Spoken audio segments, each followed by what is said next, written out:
গর্ভাবস্থার পুরো সময়টি গুরুত্বপূর্ণ, তবে গর্ভাবস্থার শেষের দিকে গর্ভবতী মা এবং পরিবারের কিছু অতিরিক্ত করণীয় রয়েছে যা আজকের ভিডিওতে জানতে পারবেন।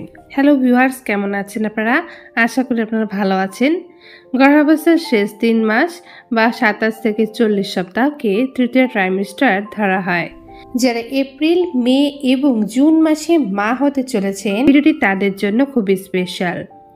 ইতিমধ্যে আপনি গর্ভকালীন 3 ভাগের 2 ভাগ সময় আপনি পার করে ফেলেছেন। এ সময়ে পেটও মোটামুটি বড় হয়েছে, কিন্তু এখানেই শেষ নয়।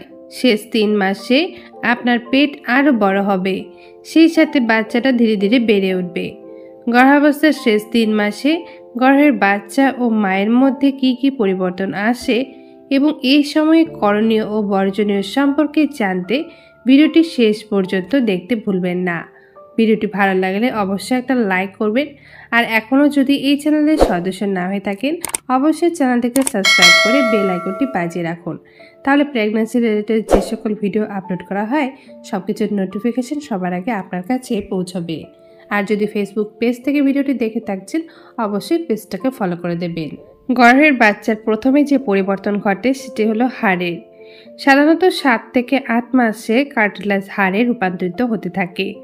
এই সময় হাড়ের গঠনে বাচ্চার প্রচুর ক্যালসিয়াম প্রয়োজন পড়ে, তাই পর্যাপ্ত পরিমাণে ক্যালসিয়াম সমৃদ্ধ খাবার খেতে ভুলবেন না। বাচ্চা তার প্রয়োজনীয় সবকিছু আপনার শরীর থেকে গ্রহণ করবে। এ সময় চুল, ত্বক ও নখেরও ব্যাপক পরিবর্তন হয়। 32 সপ্তাহের দিকে বাচ্চা পুরোপুরি দেখতে সক্ষম হয়। এই সময়ে বাচ্চার শরীরে মোমের মতো ভার্নিক্সের আস্তরণ পড়ে, যেটা গর্ভের পানি থেকে ত্বককে রক্ষা করে।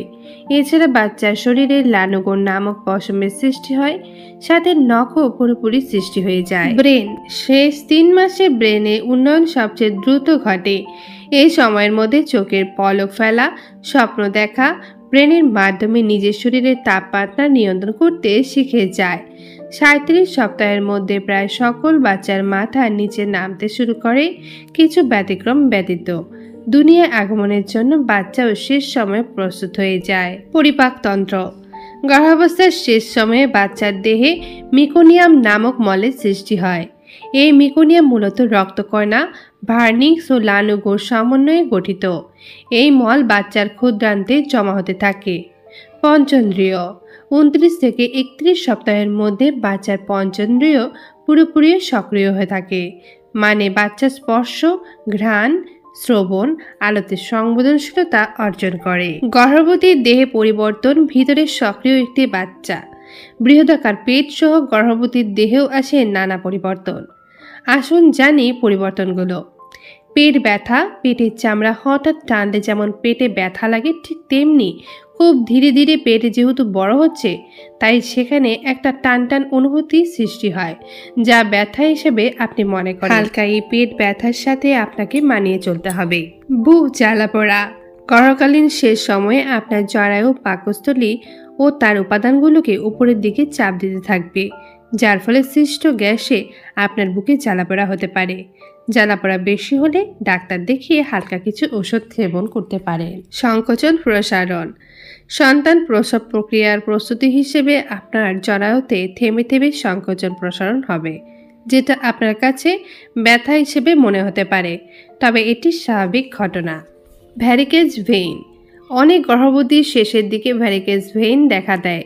মূলত রক্তবাহী নালী এ সময়ে বাইরে দৃশ্যমান হয়ে উঠতে পারে। দেখতে একটু অদ্ভুত হলে এটি স্বাভাবিক। মূলত রক্ত প্রবাহ বেড়ে যাওয়ার কারণে এমনটা হচ্ছে, তবে সন্তান প্রসবের পর এমনিতেই ঠিক হয়ে যাবে। ফাটা দাগ, ক্রমবর্ধমান বাচ্চার কারণে পেটের চামড়াতে প্রচণ্ড পরিমাণে চাপ পড়ে, যার ফলে পেটে হয়তো ফাটা ফাটা দাগের সৃষ্টি হতে পারে। যদি চুলকানি অনুভব করেন তাহলে ভেসলিন ব্যবহার করতে পারেন। কোমর ব্যথা, শেষের দিকে কোমর ব্যথা আরও বাড়বে। বাচ্চাকে নরমালে প্রসবের জন্য আপনার নিচের অংশের হাড়গুলোর জয়েন্ট ঢিলে হতে পারে, এর ফলে আপনি খুবই তীক্ষ্ণ একটা ব্যথা অনুভব করতে পারেন। অদ্ভুত স্বপ্ন, প্রথমবার গর্ভবতীরা বাচ্চাকে নিয়ে অনেক দুশ্চিন্তায় ভোগেন। বাচ্চাটা ঠিকমতো প্রসব হবে কিনা, প্রসব ব্যথা সহ্য করতে পারবেন কিনা, বাচ্চাটা দুনিয়াতে আসলে ঠিকমতো লালন পালন করতে পারবেন কিনা, এরকম চিন্তায় অনেক নারীরাই এ সময়ে অদ্ভুত স্বপ্ন দেখেন। এতে চিন্তিত হবেন না। প্রস্রাবের পরিবর্তন। এই সময়ে গর্ভবতীর ব্লাডার যেখানে মূত্র জমা থাকে সেখানে প্রচণ্ড চাপ থাকে, যার ফলে ঘন ঘন প্রস্রাব হতে দেখা যায়। এছাড়া হাঁচি, কাশি বা জোরে হালকা হাসলে আপনার প্রস্রাব লিক করতে পারে। এতে ভয় পাওয়ার কিছু নেই, এটা পুরোপুরি স্বাভাবিক বিষয়। স্তন নিঃসরণ। বাচ্চার দুগ্ধ তৈরির প্রক্রিয়া অনেক আগে থেকেই শুরু হয়, তবে মায়ের বুকে দুগ্ধ তৈরি পুরো প্রক্রিয়া এ সময়ে সমাপ্ত হয়।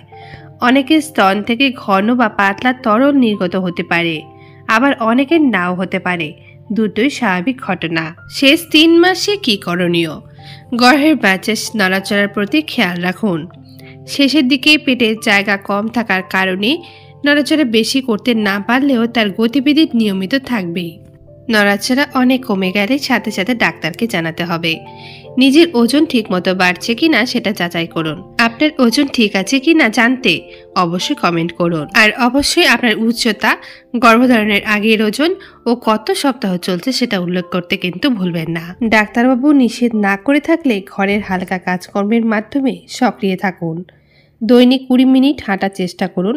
শেষ ট্রাইমেস্টারে অন্ততপক্ষে 2 বার ডাক্তারি চেকআপে যাওয়া উচিত। 28তম সপ্তাহে এবং 34তম সপ্তাহে ডাক্তার দেখান। আপনার ও বাচ্চার শারীরিক অবস্থা সম্পর্কে এ সময় আপডেট পাবেন, আর অবশ্যই ডাক্তারকে প্রশ্ন করে সব উত্তর জানবেন। আপনার সন্তান কোথায় জন্ম হবে সে বিষয়ে এখন থেকেই পরিকল্পনা করুন। হাসপাতাল কর্তৃপক্ষের সাথে বিস্তারিত আলোচনা আগে সেরে ফেলুন।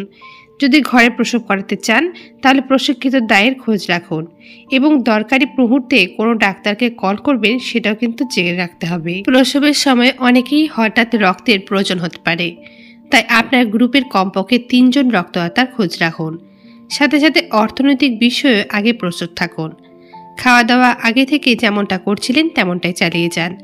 খাওয়ার অরুচি থাকলে ডাক্তারের পরামর্শ নিন। সাধারণত 40 সপ্তাহে একটি গর্ভকাল পূর্ণ হয়, কিন্তু 37 সপ্তাহ পর যে কোনো সময় আপনার প্রসব হতে পারে। সেই অনুযায়ী কিন্তু মানসিক প্রস্তুতি রাখুন। শেষ 3 মাসে বর্জনীয়। ভারী যে কোনো কাজ বা ব্যায়াম এড়িয়ে চলুন। অ্যালকোহল, অতিরিক্ত চা, কফি, সিগারেট থেকে দূরে থাকুন।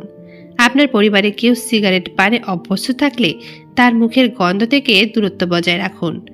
ডাক্তারের প্রেসক্রাইব ছাড়া কোনো রকম কোনো ধরনের ওষুধ খাবেন না। কাঁচা অথবা মাছ, মাংস, কাঁচা দুধ এড়িয়ে চলুন। দূরপাল্লার ভ্রমণ করতে যাবেন না। ক্রমবর্ধমান পেটের কারণে আপনার ওজনের ভারসাম্য পরিবর্তিত হবে, তাই পড়ে যাওয়া থেকে নিজেকে সতর্ক রাখুন। দরকার হলে কারো সাহায্য নিন। অনেক নিয়ম কানুন মেনে চলা, শারীরিক নানা পরিবর্তন, ব্যথা, অসংখ্য বিধিনিষেধের বিনিময়ে একটি সুন্দর সুস্থ সন্তান পেতে চলেছেন, এই ভেবে হাসি খুশি থাকার চেষ্টা করুন। পরিবারের সবার উচিত গর্ভবতীর জন্য সুন্দর পরিবেশ বজায় রাখা। আশা করি ভালো থাকবেন আর একটি সুন্দর সুস্থ সন্তানের জন্ম দেবেন। তাহলে আজকের ভিডিওটি এই পর্যন্তই থাকলো। কেমন লাগলো ভিডিওটি অবশ্যই কমেন্টে জানাবেন। এছাড়াও যদি আপনাদের মনে কোনো প্রশ্ন বা মতামত থাকে অবশ্যই কমেন্ট করবেন। দেখা হবে নেক্সট কোনো ভিডিওতে। সবাই ভালো থাকবেন, সুস্থ থাকবেন।